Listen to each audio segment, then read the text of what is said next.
I'd just like to say thanks to the Alzheimer Society for inviting me to be here today. It's such an interesting and valuable, I think, event. So I'm going to talk today, I'm going to kind of present this as a case study of a piece of research I was involved with that was about developing, using research to develop guidance on community information and supports to give to people who are working with those with young onset dementia and their families in the community. So I'm sure a lot of people here will be familiar with young onset dementia, but I'll just do a very brief background on it. So young onset dementia is any dementia where the onset is before the age of 65 years. So it can be dementia of any type. It can be Alzheimer's, frontotemporal, vascular, but it's less likely to be Alzheimer's maybe than dementia in an older person, and more likely to be one of the rarer forms. So that means that people with young onset dementia, sometimes their main concern isn't memory, but it might be something else like communication. So they have unique needs in that way, but also in terms of their life stage, they have very unique needs. So as you can imagine, someone who's in their 50s or 60s diagnosed with dementia, they might still be in employment, have young families, more financial commitments. So, dementia is going to impact them in a different way to an older person. So what we know from the literature and from speaking with people with young onset dementia is the importance of keeping the individual with young onset dementia strong, socially connected, and engaged in meaningful and purposeful activities. Unfortunately, this isn't always kind of facilitated in the healthcare system. So in 2020, I was involved in another report with my colleague, Dr. Caroline Kilty. It was commissioned by the National Dementia Office, that one. So it was a review of diagnostic and post-diagnostic processes and pathways for young onset dementia in Ireland. So what we saw is that post-diagnostic supports were really developed with the older person in mind. So it was a lot of things like daycare, day centres, which are really useful and have their place, but there was less supports, that the younger person really wanted about helping them stay socially connected. And what we really heard from the people with young onset dementia who took part in that project was they wanted, other supports alongside their formal healthcare services. So I guess we kind of identified that gap there, and it was also something that the Alzheimer Society of Ireland had identified, and they actually commissioned this piece of work to develop the guidelines for people who are working with people with young onset dementia in the community. So I'll just do a very brief overview of the project. So the research question we had guiding us was, how can dementia service providers and community groups best support people with young onset dementia living in their communities? So we had kind of a project team. It included researchers of different disciplines. We had collaborators that included clinicians, policymakers, collaborators and an external advisory board. So clinicians, policymakers, people with young onset dementia, family members of people with young onset dementia. So they all kind of came together as a project team. So our design was a pragmatic approach with a qualitative methodology, and we employed a rapid review and a number of focus groups, and I'll come back to that in a second. So from the start, as the outputs, what we really wanted is, as well as a full research report, we wanted to create a very practical guidance document to go along with that. Okay, so just to look at the methods briefly. So we conducted something called a rapid review of the evidence. So there's a lot of different types of literature reviews, but a rapid review is really helpful because it's something that's quite flexible and it can be done in a time-sensitive matter. So it's really helpful for kind of addressing issues that are really key, really time-sensitive, and for kind of informing policy, because it's done in that timely way. It can be under 5 weeks as opposed to a number of months with something like a systematic review. So then we also conducted a series of focus groups with different key stakeholder groups. So we included healthcare professionals, people working in community settings, and people with young onset dementia, and care partners and family members. So within the healthcare professionals, we had nurses, social work, occupational therapies, we had a mix. Within the community settings, we had people working, development officers from different county councils, we had people from banks, lots of various settings. And then within people with young onset dementia, we have people who are diagnosed at different ages, under 65, people with different types of dementia, and within families we had spouses, adult children, and some siblings as well. So we took the results of the rapid review of the literature, and we took the results of the focus groups, which we analysed with a thematic analysis, and we kind of synthesised all those results together. But we also took a really key step in that we reviewed and discussed those results with our key stakeholder group that included the policymakers, people with young onset dementia, clinicians, etc. So this really helped us to shape the findings and how we presented them. Okay, so we developed two outputs. The first you'll see there on the left is the full research report. So it's 64 pages. It kind of goes into all the technical detail. If anyone's interested in the research behind it or the full findings, that's all in there. So our target audience for that was researchers, policymakers, and I suppose others who are just interested in that level of detail in the project. And there we also included a lot of quotes from the people who took part, so you can kind of really see the lived experience and where we kind of took our findings from.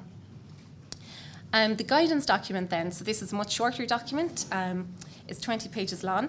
So the target audiences for this were community groups, healthcare professionals, or anyone who's working in a community setting who might come, in contact with an individual with young onset dementia. So again, to develop the shorter guidance document, what we did was take the overall findings of the rapid review and all of the focus group studies, and we fed those into the larger report. A draft summary then of the overall findings was shared with key stakeholders to gather feedback and establish consensus on the areas of priority and focus for the guidance document. So there was 4 areas of priority that were identified by our stakeholders. So I'm just going to give you a little overview of each of those now. So the first area of priority was around awareness and training. So as a little summary, this was that all sectors of the community should implement practices that are inclusive of people with young onset dementia. The benefit of existing community supports can be enhanced through a wider public awareness of young onset dementia and knowledge of practical ways of supporting people with young onset dementia. The second priority area that our stakeholders identified was the importance of individualised approaches and social approaches. So this was all about that people with young onset dementia should be supported to maintain everyday life, interests and activities. This is what they really told us that they wanted. And owing to differences in age and life stage, people with dementia have expressed a preference for supports outside of dementia-specific services, alongside those dementia services. So area 3 then was all around mapping and signposting of community supports. So, it's not much good these supports being there if no one can find them. So one of the conclusions was that there should be a nominated point of contact to provide support at or very soon after diagnosis. So there are some examples of community-based supports and initiatives available already in our communities that might benefit a person with young onset dementia. But community organisations should take steps to ensure that they are visible and contactable. And then the fourth and final area of priority was all around making community supports more accessible for people with young onset dementia. So community-based activities must be accessible and offered in a timely manner. Areas such as information design, inclusive messaging, transport and cost need to be considered. And community organisations should have access to support also from dementia services so that they can better themselves and increase their own accessibility and visibility. Okay, so I'm not going to go into the detail of the findings. As I said, that's all there in the research report. This is really just about getting kind of a case study or a taste for how we use the research to inform the guidance document in this case. So in the guidance document, we didn't go into all that detail that we have in the research report. We really tried to focus on very practical recommendations and practical resources that are currently out there. So just taking as an example, priority area 2, individualised approaches and social approaches, we kind of have, bulleted the different key points. So for example, the recommendations for formal services under this priority area or that health and social care professionals should consider care planning that follows a social model of support, that social prescribing should be practiced more widely in order to support people living with young onset dementia, that more social peer groups or networks for people with young onset dementia and for families should be established to connect individuals experiencing similar situations, and that dementia service providers should consider the establishment of a one-to-one peer support initiative. So there's other recommendations as well, but just to give kind of a snapshot of, we wanted these to be quite snappy and quite accessible. So in each section, we've also listed a number of relevant resources that are currently there so that people working in community organisations can access these. And we have, this document is available online. We have direct links, and they're also available in the printed copy as well. Okay, so I just want to finish with some kind of key messages from this project as a case study on bridging research, policy and practice. And I think this, what I'm going to say here really echoes the other talks today. I mean, everyone here probably knows this and is practicing this already, but I think it's, it's helpful to kind of bring together these key messages and try and put them out there. So I think the first thing is all about asking the right question. The right question is one that doesn't just have a kind of a scientific significance, but one that is going to be impactful to the people affected. So in this case, people with young onset dementia. And I suppose, working with the Alzheimer Society is fantastic because they've already prioritised, research projects and questions that the people with dementia that they're working with every single day have identified as priorities to them. So asking the right question is also helped by, and again, as earlier speakers talked about, including person and public involvement right from the very beginning of the research.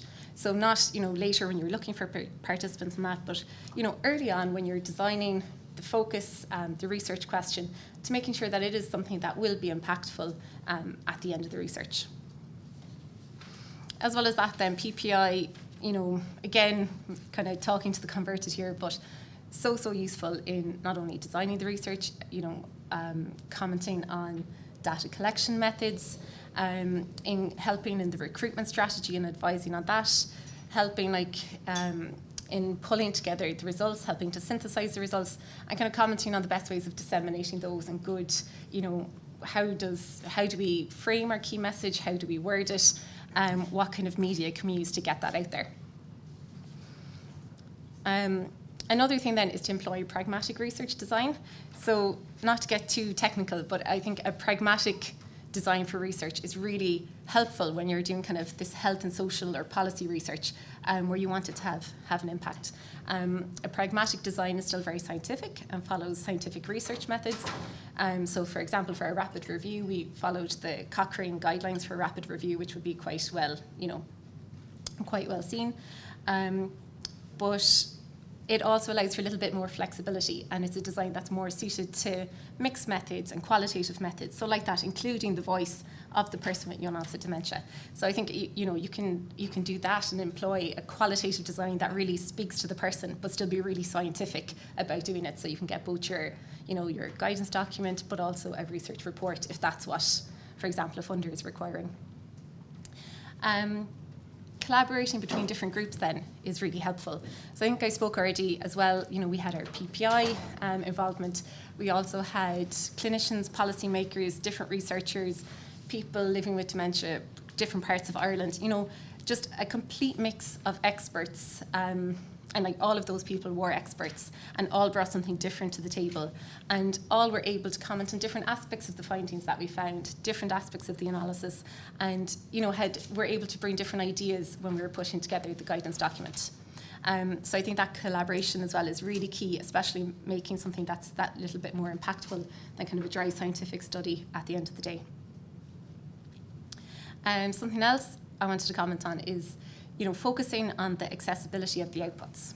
So of course, sometimes it's important to have the scientific paper, and depending on who's funding you, they might request that. But also, looking at, can you make that even more accessible? Can you put a plain language summary onto the scientific document so that everyone can, read and access that? But as well as that, also having something like a guidance document. What was the really practical findings from this research? What were the websites we found that were useful that we want to pass on to people working in the community? And maybe also looking at things like social media. Like that's another fantastic way of disseminating a message, and maybe one that's not traditionally included in research projects. And very finally, I just want to comment on if you're doing maybe a larger research project, so we didn't use it for this particular project, but using a model for knowledge transfer and exchange can be really helpful. So I know George Kernan is here today, who co-developed the MTREC model. So these models are fantastic if you're doing a larger research project and you want to really make sure from the start that you're going to bridge your research with policy and practice. It kind of provides a framework to prompt you to think about key messages, key stakeholders, the processes then that can help you translate those messages to the key stakeholders, and also the local and the wider context. So MTREC, as an example, it was developed for palliative care settings, but I used it in a previous project, on a dementia project, and it was really useful for that as well. But yeah, so there's lots of different things, and I think each project is going to be quite different. And once you're using like a range of different activities to try and increase that impact, that's the way really of bridging research, policy and practice. So I just want to thank quickly my colleagues in UCC, our project collaborators and external advisory board, the funders, the Alzheimer Society of Ireland, and obviously all of the participants who freely gave up their time to take part, without which we wouldn't have been able to complete the project. So thank you for listening. Just to mention as well, sorry, before I finish, there's copies of the guidance document outside. So that was the real whistle-stop tour, but there's copies on the tables outside, so if anyone wants to see the detail, it's also available up on the Alzheimer Society website, and I put my email there if anyone wants to follow up with questions later. So thank you.